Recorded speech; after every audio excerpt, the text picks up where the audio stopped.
Caros colegas técnicos da UFSC, meu nome é Hélio. Eu gravei esse vídeo para fazer uma análise a partir daqueles 6 relatórios que foram publicados pela Universidade Federal de Santa Catarina, de 5 subcomitês e mais um comitê assessor, e que estruturaram uma espécie de rotina para a organização da universidade agora durante a pandemia. É claro que essa análise ela tem um conjunto de limitações, porque os próprios relatórios que eu vou analisar aqui, eles são de caráter preliminar. Os relatórios se apresentam dessa forma. Então, quando forem publicados os relatórios definitivos, a gente vai ter uma análise mais aprofundada. Eu fiz aqui um recorte na minha análise justamente para o mundo dos técnicos. Existem outros aspectos nos relatórios que têm que ser levados em conta, mas o meu público especificamente aqui foi o desses servidores, né? Então é evidente que nessa análise vai faltar coisas para os professores e para os estudantes em algumas medidas. O primeiro relatório que eu vou fazer análise vai ser o relatório do subcomitê acadêmico. E lá naquele subcomitê, que daí vai prever um conjunto, principalmente na parte, digamos assim, das atividades de ensino durante esse período, quando ele vai estar falando dos princípios e das premissas, aparece lá no relatório deles o princípio, a premissa da condicionalidade. Isso está lá na página 4 do relatório deles. Quando ele vai abordar essa condicionalidade, eu vou só fazer alguns extratos aqui, ele fala que essa rotina das atividades pedagógicas não presenciais vai precisar de um suporte. É um suporte tecnológico assistivo, que ele vai colocar no primeiro momento, e garantia de infraestrutura e suporte técnico para o uso dessas tecnologias de informação e comunicação. Posteriormente, lá no anexo B desse relatório, está entre as páginas 31 e 44, é apresentada uma minuta de resolução a ser apreciada pelo Conselho Universitário, e nessa minuta tem algumas atividades e setores que, ao meu ver, vão implicar técnicos. Então, por exemplo, estou agora pegando a minuta, né, desse relatório do subcomitê. Inclusive essa minuta que está em discussão no Conselho Universitário, que foi montada uma comissão, então pedindo as sugestões e tal, né? No artigo 4º dessa minuta, vão ser citados vários setores e que por ali a gente já percebe como é que vai ter essas rotinas com os técnicos. Então, por exemplo, a SAAD, que é a Secretaria de Ações Afirmativas e Diversidade, fala que vai garantir o suporte tecnológico assistivo para estudantes com deficiência de acordo com as necessidades individuais. E aí entra a questão da deficiência auditiva, visual, outros tipos de deficiência. A Pró-Reitoria de Assuntos Estudantis é destacada que ela é responsável por estabelecer as políticas de apoio ao acesso às atividades pedagógicas não presenciais. Então a PRAE também vai ter um papel importante nesse aspecto das atividades não presenciais. A CETIC, que é a nossa Superintendência de Tecnologias de Informação e Comunicação, fala sobre estabelecer um plano de governança e garantir a infraestrutura e suporte para o uso técnico das informações. E evidentemente já resgatando aquela parte do suporte técnico para o uso das ferramentas de comunicação. E a parte da Secretaria de Educação à Distância, a SEAD, né, vai tratar de prestar apoio nas atividades formativas para os docentes. Então aqui a gente já tem primeiro 4 unidades, onde provavelmente os técnicos vão estar implicados. CETIC, PRAE, SAAD e CETIC. Perdão, e SEAD. Depois a gente vai ter lá no artigo 7º os profissionais do colégio de aplicação, que aí eles vão ficar responsáveis, em parceria com os responsáveis legais dos estudantes, nesse caso a maioria os pais, né, pelo acesso dos estudantes às propostas pedagógicas não presenciais.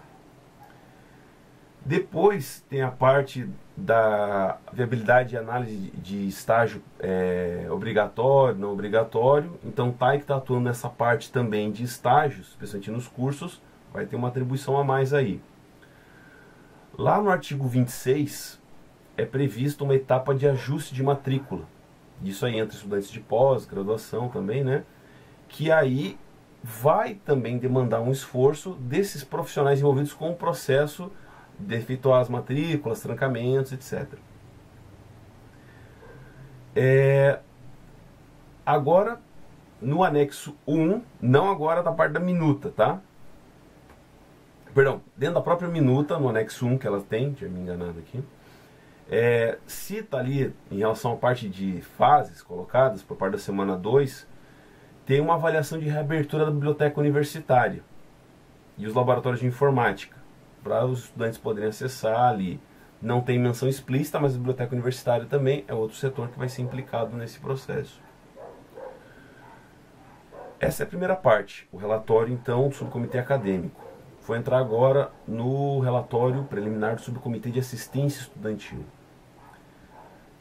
Nessa parte, quando eu vou chegar lá no item 5, que são as sugestões para atendimento das necessidades, é prevista a manutenção de programas já realizados pela PRAE. E aí vai entrar uma série de atividades que vão ser desenvolvidas ali. Disponibilizar acesso a condições de equipamento de informática, a questão da internet, um serviço de atenção à saúde mental dos estudantes, adequação de acessibilidade para o ensino remoto, disponibilizar EPI para estudante que não tem condição. Então aqui, quem está em princípio na PRAE, né, ou nessa área específica da assistência estudantil também nos campi, já vai ter também um conjunto extra de atribuições. O corpo do texto não vai fazer uma menção explícita, mas a gente vai pegando alguns profissionais ao longo dos anexos. No anexo 1 desse relatório, está lá na página 14, fala que o atendimento e acompanhamento dos estudantes vai ser feito por meio de assistentes sociais e psicólogos da COAS. A COAS é aquela coordenadoria de assistência estudantil que existe na PRAE. Então aqui já tem um primeiro conjunto de recorte desses profissionais. No anexo 2, quando vai falar lá na página 21 dos equipamentos de informática, falam que vai gerir a partir de uma campanha de doação e empréstimos desses equipamentos, e que isso demanda uma equipe a ser estruturada. Não se tem maiores informações sobre quem vai compor essa equipe, mas é sabido que provavelmente servidores técnico-administrativos vão estar dentro dela.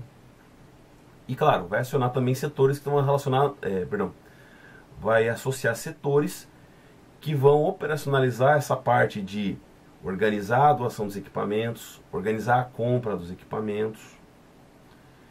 E, por hora, vamos assim dizer, lá no anexo 3, na página 22 do relatório deles, em linhas gerais cita que vai ter esse serviço de atenção à saúde, que vai ter um caráter psicossocial, segundo palavras do próprio anexo. Só que não definiu ainda os profissionais responsáveis. Mas a se considerar que pode envolver, por exemplo, a COAS, nesse sentido, ou outros setores, você já tem uma certa percepção, então, de assistentes sociais, psicólogos, técnicos, né? Vou para a terceira parte agora, que é o relatório do subcomitê científico. Nesse relatório, lá na página 4, no item D, ele vai estabelecer limitações para o retorno das atividades acadêmicas. E aí começa a sugerir alguns protocolos já em relação a número máximo de pessoas por metro quadrado, distâncias mínimas a serem observadas. Aqui, de modo diferente dos outros relatórios, ele vai tratar do RU fechado, não em possibilidade de abrir, só quando for a última fase, né? Servindo comida num modelo delivery, mais ou menos. Mas aí implica também esse pessoal que trabalha na logística do restaurante universitário. Lá no item G, o relatório fala de uma proposta de acompanhamento das atividades presenciais durante a pandemia, com aferição de temperatura, detecção de casos de Covid na comunidade, e propõe criar uma central de inteligência, e mais 3 comissões, só que não define quem que estaria dentro dessa central de inteligência.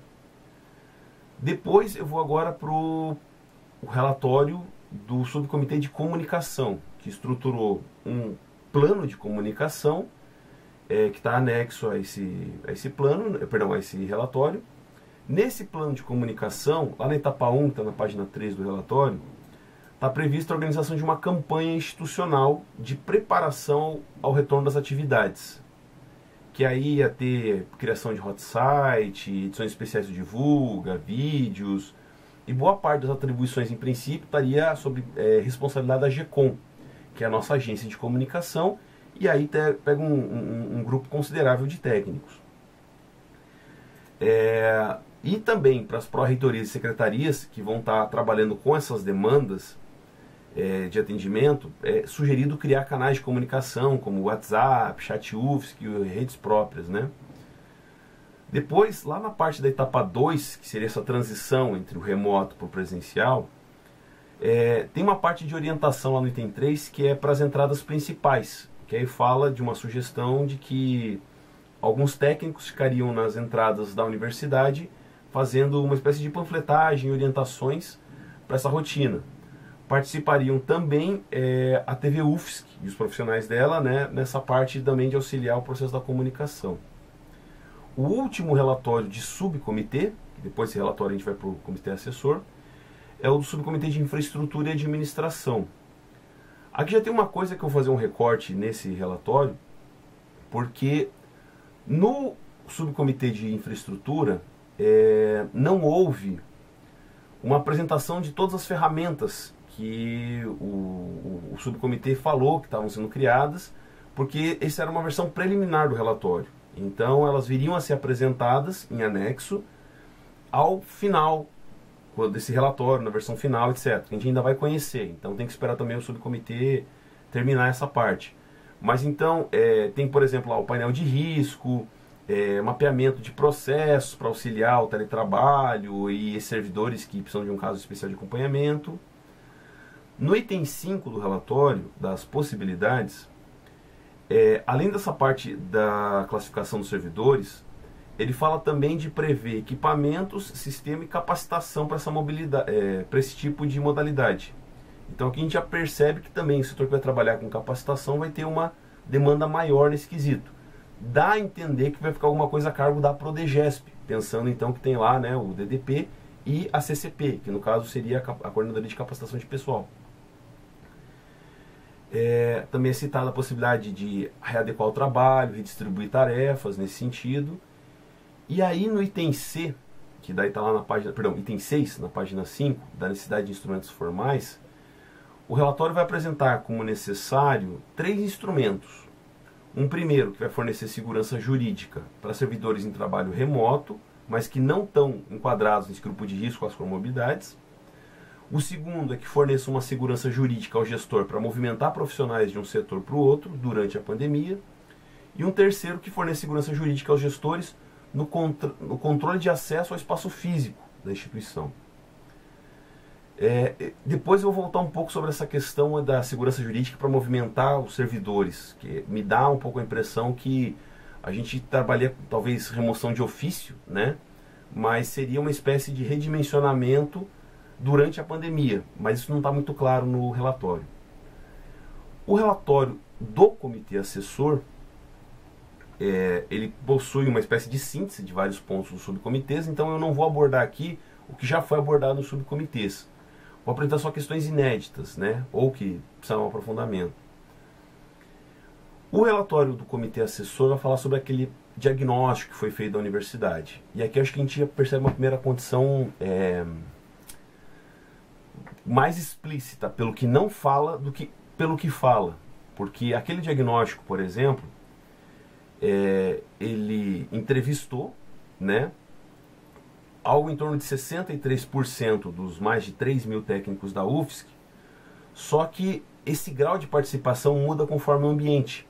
Por exemplo, no hospital universitário, somente 21% dos profissionais teriam respondido a esse questionário. E 80% das outras unidades. Mas assim, no HU você tem mais de 1.000 técnicos. No mínimo 1/3 dos profissionais da UFSC que estão lá dentro. E uma coisa que me chamou a atenção a partir desse relatório do comitê assessor, os subcomitês não falaram sobre a realidade do hospital universitário. No máximo o HU aparece citado assim por alto, etc. Depois eu aprofundo isso na análise, né? Mas isso é uma primeira coisa que me chamou a atenção. Depois, quando vai entrar na parte do quadro 1, que ele é um quadro grandinho, que deve falar sobre a realidade dos técnicos, esse quadro está na página 11. Na parte que tem capacitação, fala então de uma rotina de capacitação não presencial, como eu já tinha falado anteriormente, e aí vai citar então de uma articulação entre CETIC, Prodegesp e SEAD. Então, nessa primeira etapa, de envolver uma formação para os profissionais para trabalhar com essas ferramentas. E aí, na parte de comunicação também é dito que é previsto uma espécie de redimensionamento da CETIC. Eu não sei dizer o que seria exatamente esse redimensionamento, mas poderia ter uma certa relação com essa questão de alocar pessoal, uma vez que a CETIC vai ter uma demanda maior nesse sentido. No quadro 2, da síntese de recomendação do subcomitê acadêmico da fase 1, porque se refere a estudantes, lá na parte do item B, garantia de atividades pedagógicas, é citada a CAI, que é a Coordenadoria de Acessibilidade Educacional. E ela também vai ter um conjunto de responsabilidades por fazer como se fosse um diagnóstico de quais são os casos que vai ter que ter essa adaptação e encaminhar para os cursos adaptarem isso nos seus planos de ensino e atividades. No quadro 3, que aí também entra a parte do subcomitê acadêmico, que é para docentes, tem uma parte que designa tarefas para a Prograde, que é a Pró-Reitoria de Graduação. Ali também tem um conjunto de atribuições para técnicos. Perdão, não é só a Prograde. Entra a Prograde, a Pró-PG, que é a Pró-Reitoria de Pós-Graduação, a SEAD e a CETIC, e cita-se a constituição de uma central de apoio, que chamam de Helpdesk, em funcionamento de 24/7, que seria de segunda a segunda, inclusive feriados, ininterruptamente. Não tem uma clareza ainda de como que se daria essa nova rotina. Então essa foi a passagem dos nossos 5 subcomitês e o comitê assessor, e agora minhas considerações finais sobre essa análise, não tão expedita. Eu não vou entrar aqui propriamente no mérito do que afeta professor ou estudante, mas especificamente técnico. Então eu verifiquei que esse processo ele tem uma coisa a dizer sobre esses setores onde você organiza a sua rotina majoritariamente por profissionais da carreira técnica. CETIC, PRAE, BU, o HU, né? A primeira coisa que eu já citei logo de cara é que o HU, ele parece estar alijado desse processo. Tanto no que trata das sugestões, da análise, mas também de ideias. Porque o HU, por exemplo, tem uma rotina muito boa e própria em relação ao processo da pandemia, porque, inclusive, ele tem que criar protocolos para lidar com pessoas que vão estar lá dentro com a doença, porque trata pessoas com Covid também. O HU tem um know-how de muita coisa, só que isso parece que a universidade abstraiu. Não sei porque não quis tocar, mas o HU não aparece. Tão poucos profissionais do HU aparecem aqui nessa etapa, né? Vou falar agora então sobre os outros 2.000 técnicos, já que o do HU, a UFSC, parece que jogou para escanteio. Lotados então nos centros de ensino, campo e reitoria. Então, tem algumas menções ali que vão afetar diretamente coordenação de curso, departamento, o colégio de aplicação. Dentro da reitoria, você vai ter um nítido destaque do aumento da demanda para esses setores que vão prestar assistência estudantil, o auxílio nessa parte da bibliografia, ou então as ferramentas de suporte tecnológico. Então aí vai mudar as rotinas da biblioteca universitária e das setoriais, evidentemente, a CAI, dentro da SEAD, a COAIS, evidentemente a PRAE, o restaurante universitário, a SEAD e principalmente a CETIC. Outros setores não tiveram menção a isso. Por exemplo, não sei como é que ficaria a parte das obras, a CEOMA, em prestar algum suporte nessa linha, por exemplo. Na parte de gestão de pessoas, tudo indica então que a Prodegesp vai administrar essa rotina de capacitação, aí, provavelmente por meio da CCP, junto com o SEAD e outras rotinas, né? E, ao que tudo indica também, caso surjam essas ferramentas, né? Um regime de distribuição ou redistribuição excepcional, na verdade seria de remoção, né? De técnicos dentro da universidade durante a pandemia. Possivelmente ao caso de, em tal setor, em função de ter tantas pessoas afastadas para o trabalho remoto, lá vai ter que alocar tantos profissionais em trabalho presencial por tanto tempo. Só que isso ainda é um mistério. O relatório não deixa claro como é que isso funciona. se seria uma normativa ou usariam as que já existem e tal. E, como eu já havia finalizado, né, as ferramentas, principalmente o relatório de administração ali, de infraestrutura, não veio à tona ainda. Todos os relatórios são de caráter preliminar, então a gente só vai ter uma melhor compreensão do que trata isso quando for publicado o relatório definitivo. Por hora, então, essa é a condição que eu vislumbrei aqui nos relatórios dos subcomitês e a rotina dos técnicos da universidade durante a pandemia. Bom dia.